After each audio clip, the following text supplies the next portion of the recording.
কল্পনা করুন এমন একটি শহরের কথা যেখানে ঘড়ির কাঁটা থমকে গেছে 1986 সালে।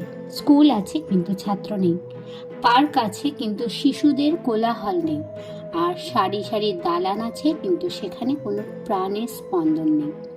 এটি প্রিপিয়াত, তৎকালীন সোভিয়েত ইউনিয়নের গর্ব এবং বর্তমান বিশ্বের সবচেয়ে ভয়ঙ্কর ঘোস্ট টাউন বা ভুতুড়ে শহর।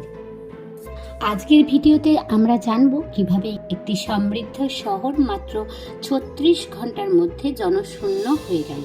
1970 সালে চেরনোবিল পারমাণবিক বিদ্যুৎ কেন্দ্রের কর্মীদের আবাসন হিসেবে প্রিপিয়াত শহরটি তৈরি করা হয়। এটি ছিল তৎকালীন সোভিয়েত ইউনিয়নের অন্যতম আধুনিক এবং বিলাসবহুল শহর। প্রশস্ত রাস্তা, অলিম্পিক সাইজের পুল, সিনেমা হল এবং সাংস্কৃতিক কেন্দ্র সব মিলিয়ে প্রায় 50,000 মানুষের এক স্বপ্নের আবাসভূমি ছিল এই প্রিপিয়াত। সেই কাল রাত 26 এপ্রিল 1986 রাত 1:23।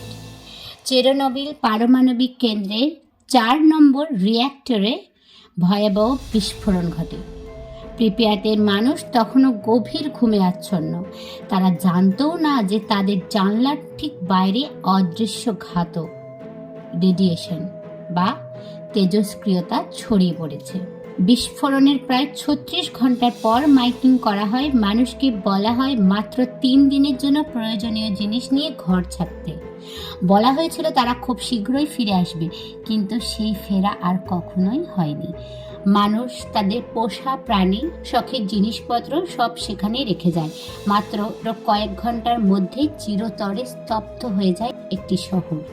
আজ প্রিপিয়াত এক ধ্বংসস্তূপ, কিন্তু আশ্চর্যের বিষয় হলো সেখানে মানুষের বসবাস অসম্ভব। সেখানে প্রকৃতির নিজের রাজত্ব গেড়েছে। দালানের ছাদ চিরে বড় বড় গাছ গজিয়েছে। রাস্তায় দেখা মেলে নেকড়ে বা বুনো ঘোড়ার। পরিত্যক্ত সেই ফেরিস হুইল বা নাগরদোলাটি আজ চেরনোবিল ট্র্যাজেডির এক বিশ্বজননীর প্রতীক হয়ে দাঁড়িয়ে আছে। প্রিপিয়াত আমাদের মনে করিয়ে দেয় যে মানুষের তৈরি প্রযুক্তি যেমন আশীর্বাদ হতে পারে, তেমনি সামান্য অবহেলা কেড়ে নিতে পারে হাজারো মানুষের সাজানো সংসার।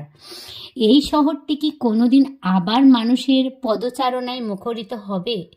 বিজ্ঞানীদের মতে এই এলাকাটি সম্পূর্ণ নিরাপদ হতে আরও কয়েক হাজার বছর সময় লাগবে। আপনারা কি কখনো এমন কোনো পরিত্যক্ত জায়গায় যেতে চান? আমাদের কমেন্টে জানান। ভিডিওটি ভালো লাগলে লাইক দিন এবং এমন আরও রহস্যময় ইতিহাস জানতে সাবস্ক্রাইব করুন। ধন্যবাদ।